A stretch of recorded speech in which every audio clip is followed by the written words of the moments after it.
안녕하세요. 윤희의 책 윤희입니다. 오늘은 2010년 출판사 랜덤하우스에서 발행된 최인호 작가의 에세이집 인연으로 함께 할 텐데요. 이미 너무나 잘 알려진 작가라 작가의 책 머리글로 작가와 책 소개를 가름합니다. 우리 모두는 밤하늘에 떠있는 별이다. 이 별들이 서로 만나고 헤어지며 소멸하는 것은 신의 섭리에 의한 것이다. 이 신의 섭리를 우리는 인연이라고 부른다. 이 인연이 소중한 것은 반짝이기 때문이다. 나는 너의 빛을 받고 너는 나의 빛을 받아서 되쏠 수 있을 때 별들은 비로소 반짝이는 존재가 되는 것. 인생의 밤하늘에서 인연의 빛을 밝혀 나를 반짝이게 해준 수많은 사람들, 그리고 삼나와 만상에게 고맙고 고맙다는 말을 전하고 싶다. 오늘도 저는 여러분의 평온한 하루와 하루 끝에 깊은 잠을 소망합니다. 구독과 좋아요, 그리고 알림 설정으로 응원해주세요. 인연 최인호. 어머니의 유전자. 우리는 잊었지만 어머니들은 잊지 못하는 과거가 있다. 우리는 그 시절의 몸짓을 버릴 수 있어도 어머니들의 몸속에선 결코 사라지지 않는 몸짓이 있다. 그걸 나는 억척스러움의 유전자라고 부른다. 가난 속에서 자식들을 키워오는 동안 어머니의 몸속에서 형성된 유전자, 무려 100년이 지나도 사라지지 않을 그 억척스러운 생의 유전자. 돌아가신 어머니의 칠순잔치 때 있었던 일이다. 어머니의 생신은 8월 10일이었다. 다들 제 몫을 하며 살아가고 있던 우리 형제들은 어머니 고이연만큼은 제법 거창하게 해드리고 싶었다.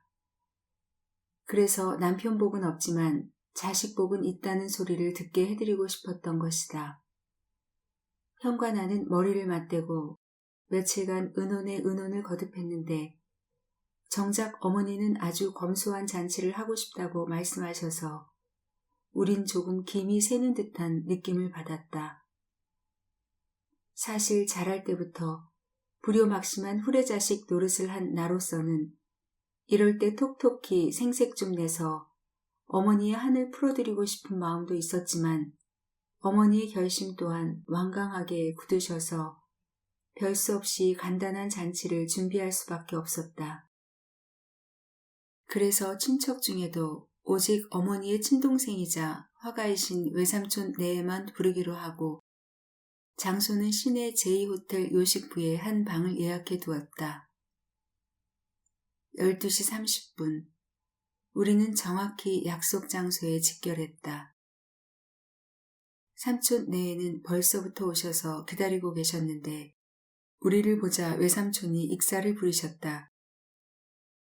잘 먹을 것 같아서 하루 전부터 굶었다. 만약 너희가 이틀 전에 연락해 주었다면 이틀은 굶었을 거야. 어쨌든 이렇게 해서 20층이 넘는 호화호텔 꼭대기의 한 방에 자리를 잡고 어머니의 69살 파티를 시작했다. 접시에 접어놓은 냅킨을 하나씩 무릎 위에 들이우고 며느리들은 시어머니의 생신을 진정 축하해서 못 견디겠다는 엄숙의 표정을 과장하고 있었고 아직 철 모르는 아이들조차 분위기에 압도되어 마치 수녀원에 갇혀 엄격한 예절 교육을 받은 아이들처럼 의자에 조용히 앉아 있었으며 어머니는 빨간 매니큐어 칠한 손으로 파티의 개막을 선언하셨다. 마침 사진기를 가져오지 않았으므로 호텔 사진사를 불렀으나 막상 사진사가 오자 형은 다음과 같이 말했다. 미안하지만 10분 후쯤 다시 와주시겠어요? 왜냐하면 테이블에 접시라도 좀 가득 있었으면 하니까요. 그래야만 사진이 그럴듯하지 않겠어요? 후덕한 인상의 사진사는 정확히 10분 후에 다시 오겠다며 나가버렸고 결국 음식이 차례차례 들어오기 시작했다. 평소 중국 음식이라면 짜장면과 우동밖에 모르는 아이들은 차례로 들어오는 음식이 먹는 음식이라기보다는 왠지 장난감 같은 생각이 들었는지 먹으려 들지 않고 장난만 하고 있었으며 아내는 후다닥 먹고 싶어 견딜 수 없는 눈치였지만 분위기가 너무 무거워서 침만 삼키고 젓가락질만 하고 있을 뿐이었다. 분위기가 차차 무르익자 빈 접시도 쌓여가고 아이들도 먹고 흘리고 소리 지르고 던지고 외삼촌도 술 한 잔에 마음이 풀리셔서 말씀도 많아지고 며느리들도 체면 차리지 않고 먹기 시작하고 사진사가 돌아와서 카메라를 의식지 마시고 그냥 드세요. 마음껏 드세요. 하며 사진 찍고 플래시가 번쩍번쩍 터지고 20층 꼭대기에서 밖을 내다보니 눈아래 사람들이 개미 같고 차들이 성냥갑 같고 물도 꿀꺽꿀꺽 먹고 배도 불러오고 아이 중에 하나가 변소 갔다 오겠다고 나가서 오줌 싸고 오더니 너도 나도 긴장이 풀려서 변소 한번 다녀온 뒤부터는 비로소 마음이 느긋하게 풀리고 진짜 어머니의 생일 파티가 새로 시작되었던 것이다. 그러자 갑자기 내 옆에 앉으신 어머니가 주섬주섬 핸드백 속에서 무언가를 꺼내셨다. 무엇인가 유심히 보니 비닐봉지였다. 뭐예요? 내가 묻자 어머니는 소녀처럼 호호호 입을 가리고 웃으셨다. 남은 게 아까워서 그런다. 여기다 남은 거 싸다가 집에 개라도 주려고 그런다. 어머니는 탁자 위에 남은 음식들을 미리 준비했던 비닐봉지에 주섬주섬 넣기 시작하셨다. 빨리 먹지 않으면 보이들이 접시채 들고 나가지 않대. 나는 난처해서 어머니를 쏘아보았다. 이러다가 종업원이라도 들어오면 어쩔 것인가. 모처럼 만든 이 신성한 파티 의식이 마구잡이 동네 잔치로 전락해버릴 것이 아니겠는가. 거참, 왜 그러세요? 왜 그렇게 주책 부리시는 거예요? 내가 소리를 높이자 어머니는 내 목소리를 들은 척도 않고 그러나 마음은 급하고 비닐봉지에 남은 음식은 잘 들어가지 않고 손은 떨리고 그러시더니 마침내 그 아까운 새 입성에 음식 국물을 조금 흘리셨다. 아까워라. 혼잣말로 어머니는 치마에 묻은 국물을 냅킨으로 닦으시며 중얼거리셨다. 옷 버리고 말았네. 호호. 참네. 난 도둑질은 못하겠어. 손이 떨리고 마음이 떨려서. 그렇게 어머니는 천진하게 웃으며 계속 음식을 담으셨다. 주름진 얼굴 피부에 곱게 분을 바르시고 새로 맞추신 한복으로 벌겋게 물드는 음식 국물에도 아랑곳 없이 음식 하나하나를 젓가락으로 조심스럽게 집어 검은 비닐봉지에 담으셨다. 오랜 옛날 우리는 가난했다. 가난해서 끼니를 굶고 거르는 날도 많았다. 우리가 한 끼를 굶으면 어머니는 두 끼를 굶어야 했으며 우리가 한 끼를 먹으면 어머니는 먹지 않아도 배가 부른 표정을 짓던 시절이 정말 있었다. 나는 벌써 오래전에 그 시절을 망각했는데 어머니는 여전히 잊지 못하고 계셨구나. 그렇게 많은 시간이 지나고 그렇게 숱한 세월이 흘렀어도 어머니의 몸속엔 여전히 그 시절에 억척스럽던 유전자가 흐르고 있는지도 모른다. 그렇지 않고서야 어떻게 그 고통스러운 세월을 수많은 자식들을 치마 품에 안고 견뎌낼 수 있었으랴. 그러므로 저 억척스럽고 남부끄러운 주책이야말로 세상에서 가장 아름다운 몸짓이다. 세상에서 가장 아름다운 모성이라는 주책인 것이다. 어머니, 더 많이 담으세요. 음식 하나 남기지 마시고 더 많이 그 비닐봉지에 담아 우리들 꿈속으로 가져다 주세요. 한 개도 남김없이 다. 어머니가 남의 부끄러운 이목도 상관하지 않고 담아오신 그 음식들을 우리가 다 먹을래요. 어머니, 이제 늙어가는 자식들의 꿈속으로 검은 비닐봉지 두둑이 음식을 담아오세요. 어머니. 오래 기다려준 친구들에게로 떠나는 여행. 해마다 추석 되면 우리 아버님 묘소 옆 무덤으로 찾아오는 가족이 있었다. 우리는 거의 1년마다 무덤가에서 마주치곤 했다. 서로 인사를 나누지는 않았다. 딱 한 번 아버지 무덤가에 웃자란 잡초들을 베기 위해 낫을 빌리려고 말을 걸어본 적이 있을 뿐이다. 그 이웃 무덤가엔 정말이지 단출한 식구만이 성묘를 하러 오고 있었다. 아들 내외와 그 아들의 어머니로 보이는 나이든 할머니가 전부였다. 그들은 무덤가를 마치 공원처럼 꾸몄다. 향나무를 무덤가 주변에 정성 들여 심었고 그 집 무덤은 언제나 풀이 얌전하게 깎여져 있었다. 무덤터도 꽤 넓어 이미 돌아가신 분의 무덤 옆에 또 한 사람이 묻힐 정도의 빈터가 남아 있었다. 그들은 언제나 무덤가에 모여서서 찬송가를 부르며 기도를 했는데 죽은 사람에 대해 새삼스럽게 슬퍼하는 기색도 없었으며 마치 그곳을 평화로운 안식처처럼 생각하고 있는 듯이 보였다. 찬송가를 부르는 할머니의 표정은 매우 인상적이었다. 할머니는 우리 어머니처럼 목 놓아 우는 적도 없이 언제나 남편의 봉분 옆에 성경책을 펴들고 얌전히 앉아 있다가 자신이 묻힐 자리를 손바닥으로 쉴 새 없이 토닥거리고 계셨다.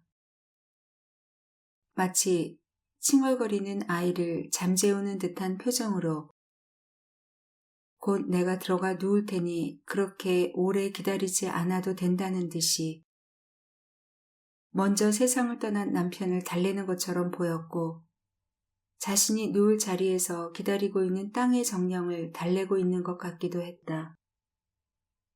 그렇게 매년 추석 때 이웃 무덤에서 그 할머니를 볼 때마다 나는 할머니의 영혼이 찬송가를 부르며 조금씩 무덤의 계단을 내려가고 있는 듯한 느낌이 들곤 했다. 우리는 살아가면서 조금씩 자신이 누울 자리에 다가서고 있는지도 모른다. 그리고 몇 년이 흘렀을까? 언제부터인가 우리 식구들은 추석날 성묘 가는 것을 포기하고 일주일 전이나 아니면 일주일 뒤로 미루곤 했다. 추석날의 성묘길은 교통지옥이었으며 그 지독스런 고통을 꼬박꼬박 감수할 필요는 없다고 우리는 마음을 편하게 먹고 있었다. 때문에 우리는 매년 추석날이면 만나게 되던 옆자리의 성묘객들과 마주치지 않게 되었는데 나는 아버지의 무덤을 찾을 때마다 별 생각 없이 옆 무덤가를 훑어보는 버릇이 들어버렸다. 올해는 초록빛 빈 무덤 자리에 어느새 새로운 무덤이 생기지는 않았을까? 조금 더 세상에 머물러 있으시지 않고 무덤이 부르는 소리에 그만 땅속으로 내려가신 것은 아닐까?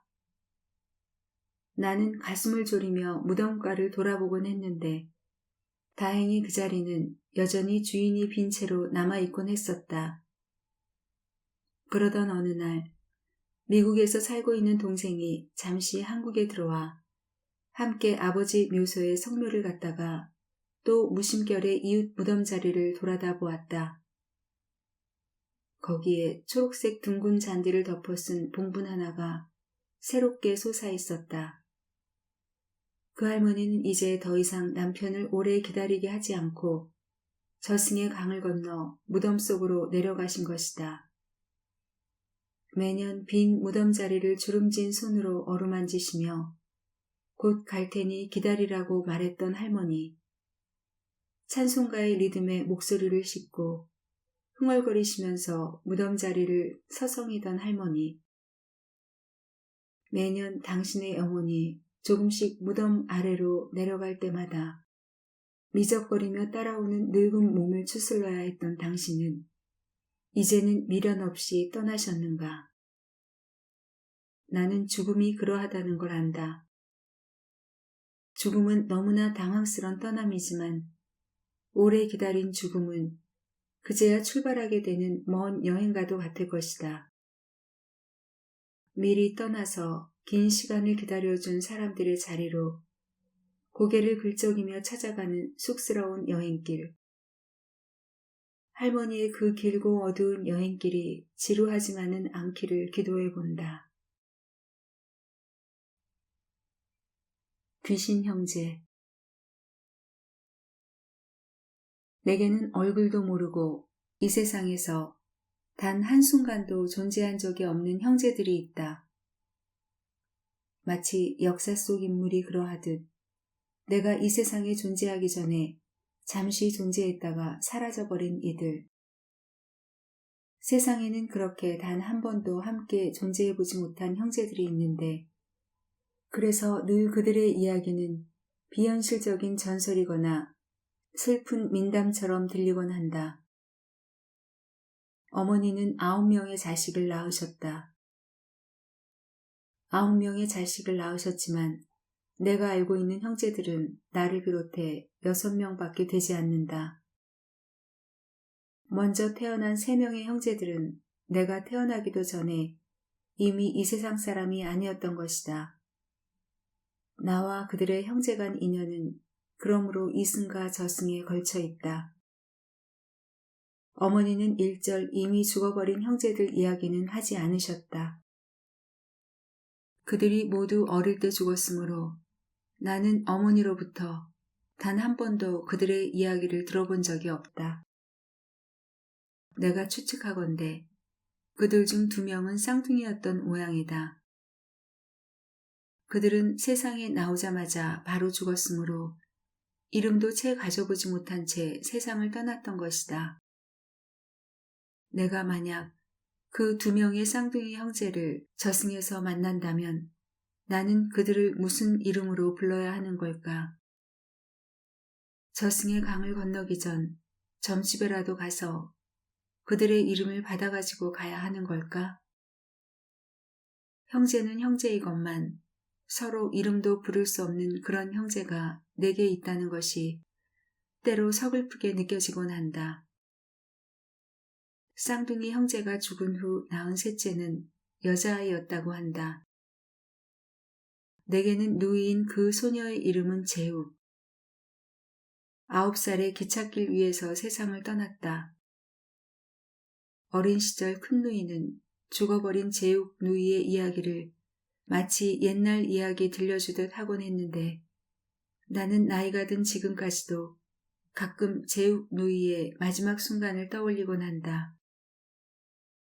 가난한 집 맏며느리로 시집온 어머니는 딸만 내리 쌍둥이까지 포함해서 5을 낳으셨다. 컨트롤 잡히지 못한 불안한 투수처럼 어머니는 6번째 만에 간신히 스트라이크를 건져내어 형을 낳으셨는데 재욱 누이는 어린 마음에도 이 고추 달린 사내 동생이 무언가 집안에 웃음과 평화를 가져다 줄 존재라는 것을 절실하게 느끼고 있었던 모양이다. 누이는 어린 형을 업고 우는 아기를 달래기 위해서 평양 시내로 바람을 쐬러 나갔던 모양이다.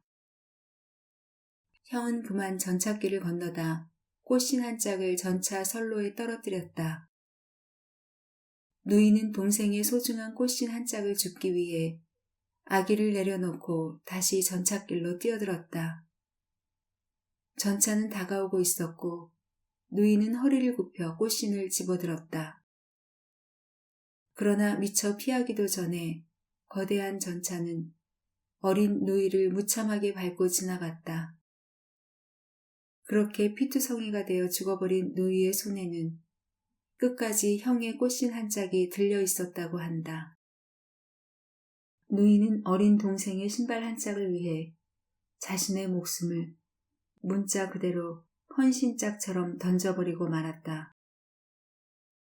그 신발 한 짝으로 제가 있다면 태어난 죄밖에 없는 이 가엾은 누이는 이 추악하지만 그래도 아름답고 이 야비하지만 그래도 거룩한 생을 스스로 포기했다. 나는 그 이야기를 들을 때마다 마치 내 누이의 이야기가 아닌 어느 동화 속 한 소년의 이야기를 듣는 듯 했다.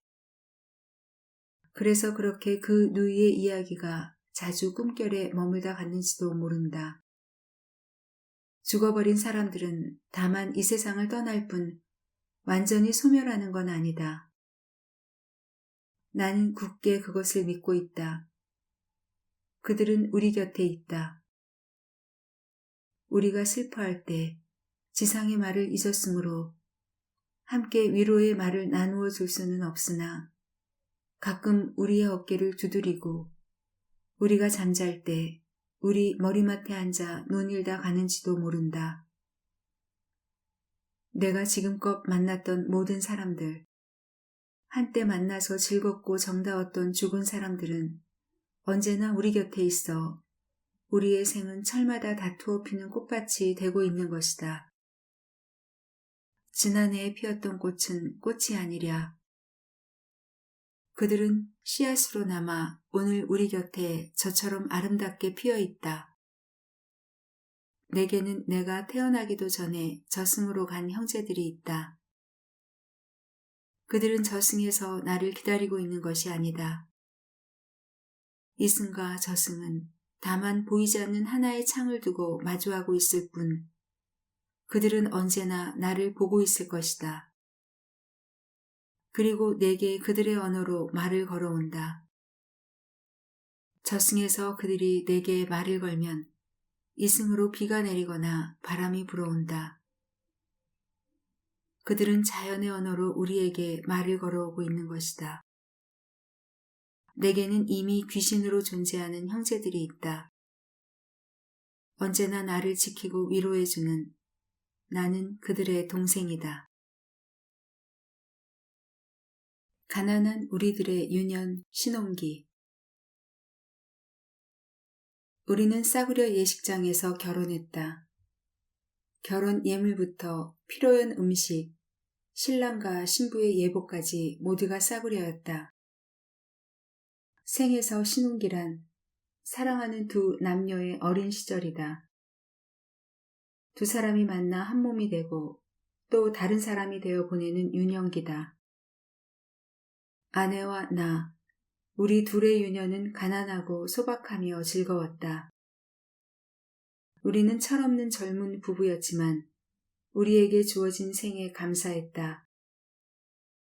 우리에게 주어진 작은 전세방에 감사했고 하루하루 굶지 않고 밥을 먹을 수 있다는 사실에 그리고 무엇보다 둘이 한 이불에서 잠을 잘 수 있다는 사실에 감사했다. 우리의 전세방은 15만 원이었다. 당시 15만 원이면 적은 돈이 아니었지만 그러나 우리가 그 돈으로 구할 수 있는 전세방은 그리 많지 않았다. 우리는 간신히 목욕탕 위층에 자리한 요상한 전셋집을 구할 수 있었다. 그 방에 대해 말할 것 같으면 그야말로 요지경 세상을 압축해 놓은 듯한 괴물 같은 방이었다. 지금도 사람들에게 신혼 시절 보냈던 방에 대해 이야기하면 그런 방에서 어떻게 살 수 있었느냐고 놀라곤 한다. 당신은 지금처럼 신혼부부가 살기에 좋은 전셋집이나 하다못해 원룸형 아파트 같은 것이라도 있던 시절이 아니었다. 남의 집에 사글세나 전세로 들어가 살다 보면 불편한 것이 한두 가지가 아닌데 일테면 빨래 하나 하려 해도 주인 눈치 봐야 하고 마당 한 구석에 있는 푸세식 화장실을 주인과 함께 쓰기 때문에 소변 한번 보려 해도 역시 주인 눈치를 봐야 하던 시절이었다. 우린 적어도 주인 눈총 안 받고 살 수 있는 신혼살이의 달콤하고 비밀스런 행복을 즐길 수 있는 독립된 방을 구하고 싶었다. 그렇게 해서 찾은 곳이 바로 우리 신혼의 무대라고 할 수 있는 그 괴물 같은 방이었다. 그 방은 당시 북아현동에 위치한 한성고등학교 앞에 있는 복수 목욕탕 2층에 있었다. 본래부터 살림을 하는 방이었던 건 아니었다. 사실 그 방은 당시 오입쟁이들이 자주 드나들던 독탕이라고 불리던 쪽방이 다닥다닥 들어선 창녀집이었다.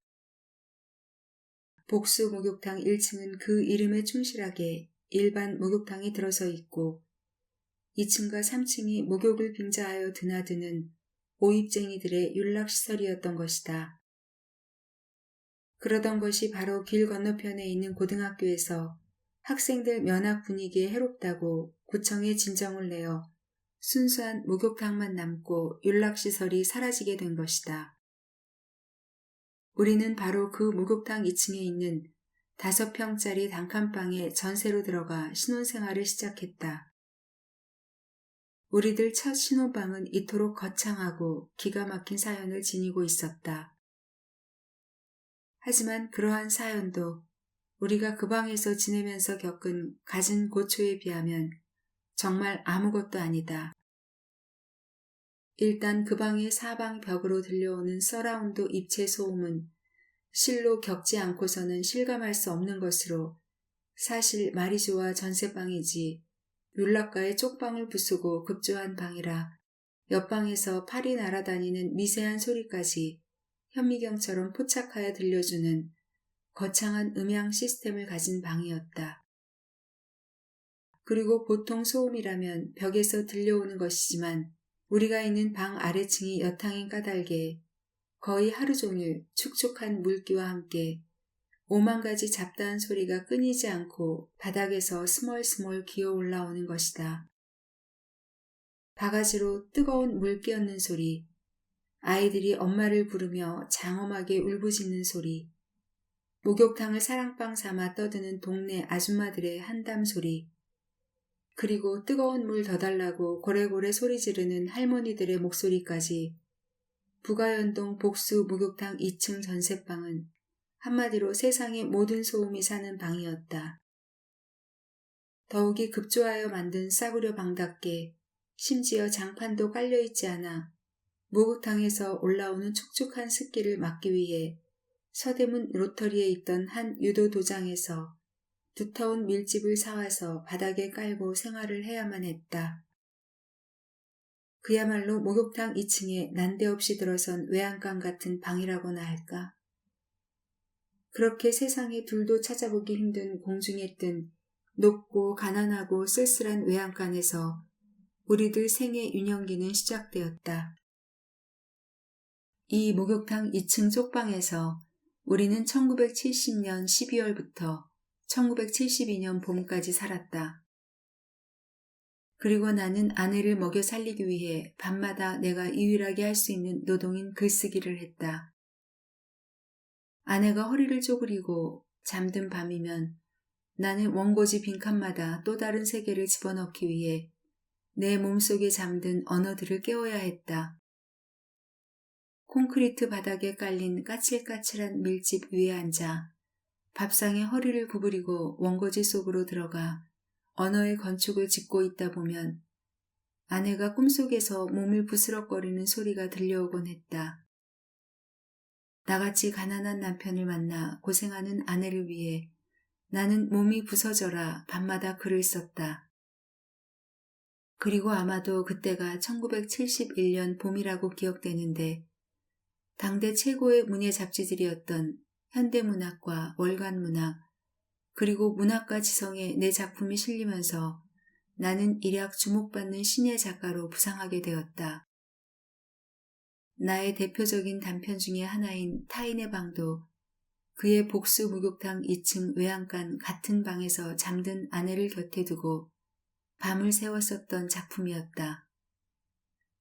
사람이 살다 보면 여러 난리 중 물난리를 겪을 때가 있다.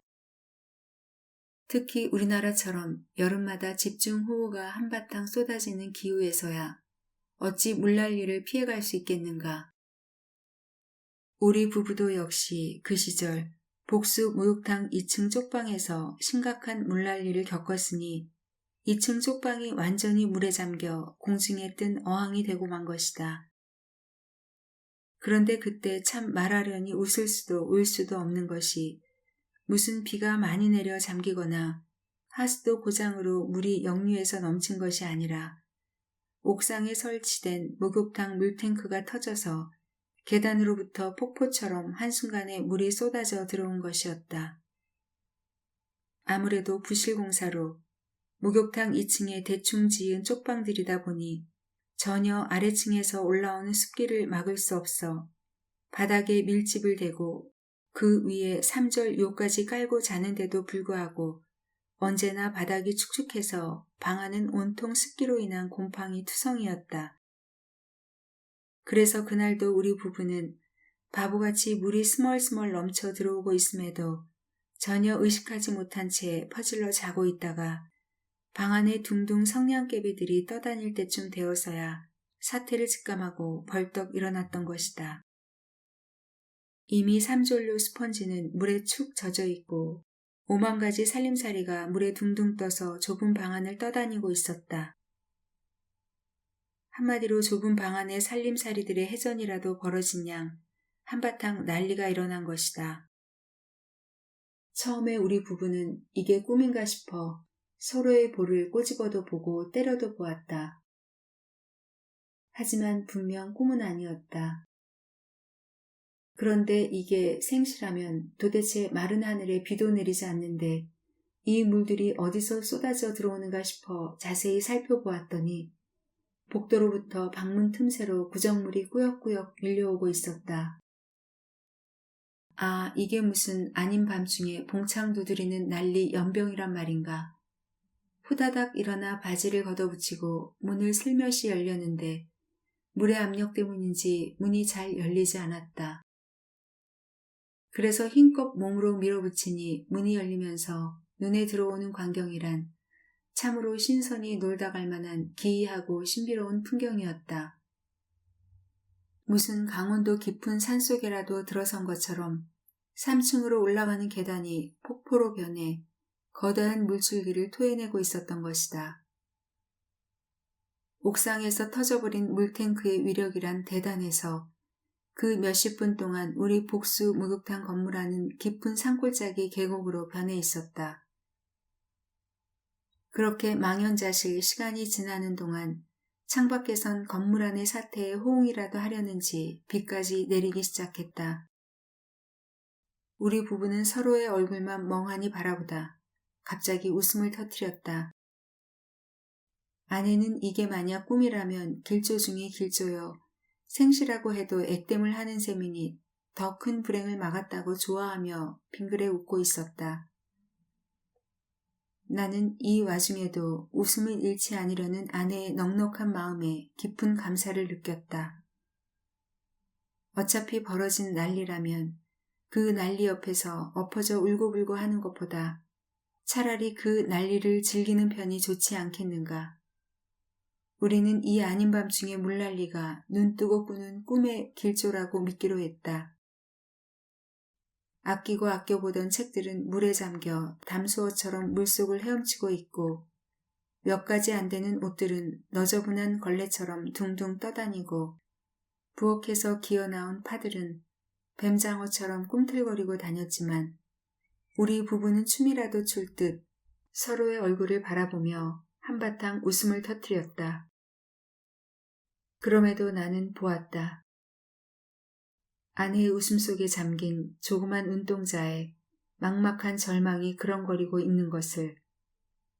나는 이 불행이 우리를 무기력한 슬픔의 나락으로 떨어뜨리기 전에 아내에게 제안했다. 어차피 내일 아침에 해가 밝으면 한바탕 대청소를 해야 할 것 같으니 그 전에 우리 낭만적으로 산책이나 다녀옵시다. 아내는 나의 엉뚱한 제안에 기어코 흘러내리려는 눈물을 살며시 훔치며 고개를 끄덕였다.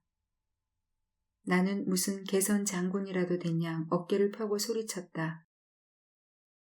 가자. 아내가 물었다. 어디로요? 이 근처에 기가 막힌 약수터가 있다더군. 거기 가서 약수나 마시고 오자. 나는 아내의 손을 잡고 다른 한 손으론 우산을 들고 비 오는 길로 나섰다. 도대체 어떻게 살 것인가? 이 막막한 가난의 복병들을 무슨 수로 이겨낼 것인가?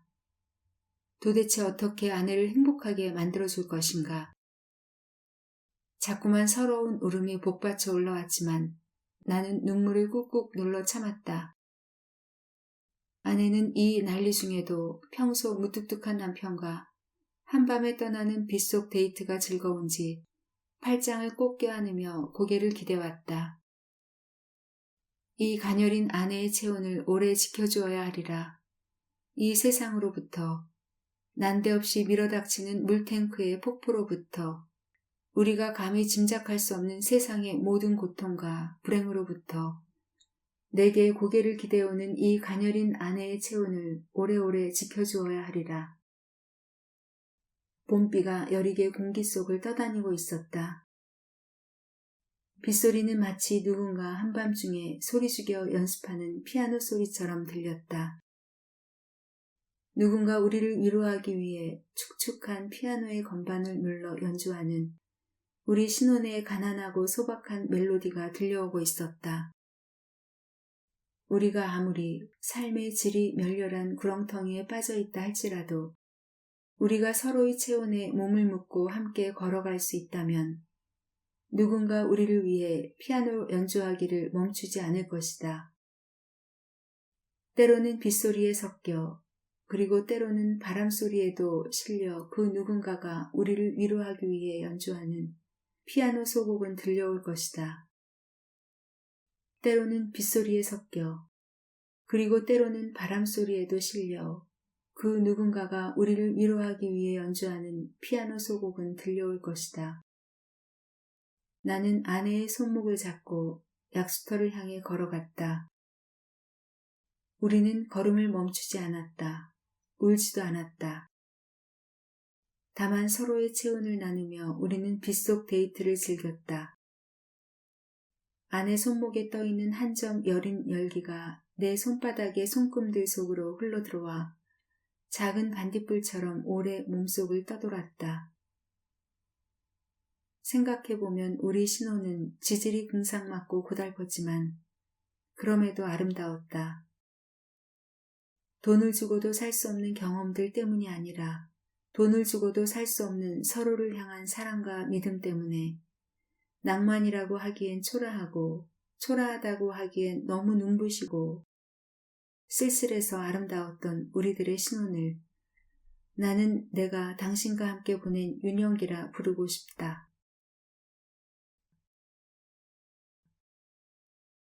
아름답게 남겨지는 언어 유언.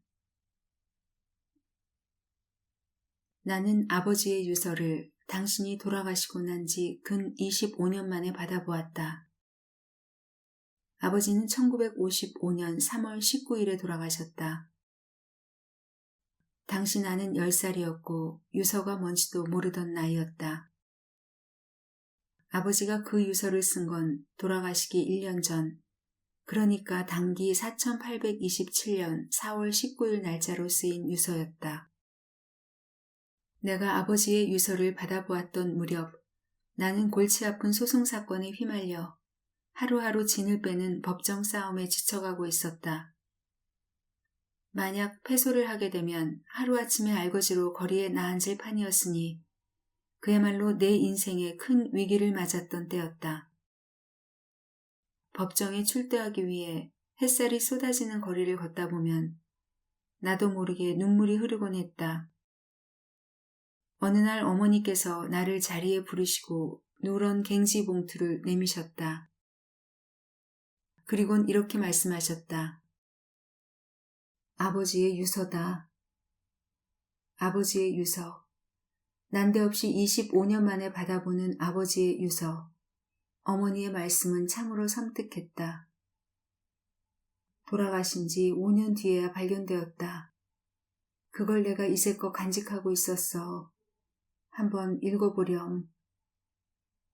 나는 떨리는 손으로 봉투 속에서 갱지를 꺼내들었다. 아무래도 자신의 혈압이 정상이 아니라는 것을 아신 아버님은 가족에게 아무런 말도 하지 않고 홀로 작정해 두신 것 같았다. 변호사이셨던 아버지는 자신이 돌아가시고 난 뒤 남아있는 우리들의 장래가 걱정스러우셨던지 조목조목 돌아가신 후에라도 보상을 받을 수 있는 자신이 맡았던 사건에 대해 설명해 두고 계셨다. 아버지의 유서 중에 이런 내용이 있었다. 3. 대동제염 관계사건. 주식의 할당은 아직 불분명이나 1980년 즈음 화폐 가치로 하여 연 20만 원 정도 수입은 있을 것임. 이것으로 어린 것들의 학비, 생활비는 대부분 나올 것임. 유서 중에서 유독 내 눈길을 끌었던 구절은 그 구절뿐이었다. 자신의 죽음을 앞두고서 어린 것들의 장래를 걱정하던 변호사로서의 아버지의 초췌한 모습이 머리에 떠올랐다. 법을 숭상하는 사람들이 도대체 그들의 아들들에게 물려줄 수 있는 것이 무엇이었겠는가? 꼭 유서 때문은 아니었단다. 아버지가 돌아가시고 나서 작은 누이 대학 갈 때 난 비가 엄청 오는 날 네 형의 손을 잡고 대동제염의 허사장을 만나러 갔었단다. 어머니는 울먹이며 내게 말하셨다. 차마 하기 어려운 말을 하기 위해서였지. 등록금 좀 보태달라고 갔었지. 그랬더니 비에 젖은 너와 네 형을 보더니 그 사람은 이렇게 말하더구나. 우리는 모르는 일입니다요. 우리가 도와줄 만한 이유는 하나도 없습니다. 벌써 20년도 훨씬 전의 일이다. 아버지의 유서는 아무런 효용 가치가 없을 것이다. 그러므로 아버지가 우리에게 남긴 유산이란 휴지 조각과도 다를 바 없었다. 그럼에도 나는 느낄 수 있었다. 아버지는 우리에게 참으로 위대한 유언을 남기시고 떠나셨다. 그건 그 유언에 적힌 대로 돈을 받을 수 있기 때문이 아니라 당신이 세상에 남겨진 가족들에게 물려줄 것이 단 하나라도 있다면 전해주고 가고 싶은 아버지의 절절한 사랑이 바로 그 유언에 적혀 있기 때문이다. 나는 내 인생에서 처음으로 겪어보는 법정 분쟁에 시달리던 무렵 아버지의 유언장을 받았다. 아버지의 죽음 이후로 25년의 세월이 흐른 뒤에야 누런 갱지에 적힌 아버지의 유언이 내게로 전해져 온 것이다. 아버지의 사랑이 25년이란 세월에도 전혀 퇴색되지 않고 그대로 내 가슴으로 전해져 지금도 여전히 그 유언은 가슴 속에서 뛰고 있다. 나는 자식들에게 어떤 유언을 남겨야 할 것인가? 그건 무슨 돈을 어떻게 나누어 준다는 사실 이전에 내가 그들을 얼마나 사랑하고 있었는지를 전해줘야 하는 일이 될 것이다. 오랜 세월 그들의 가슴에서 잊혀지지 않을 아름다운 언어로 남아야 할 것이다. 그것이 유언의 진정한 의미다.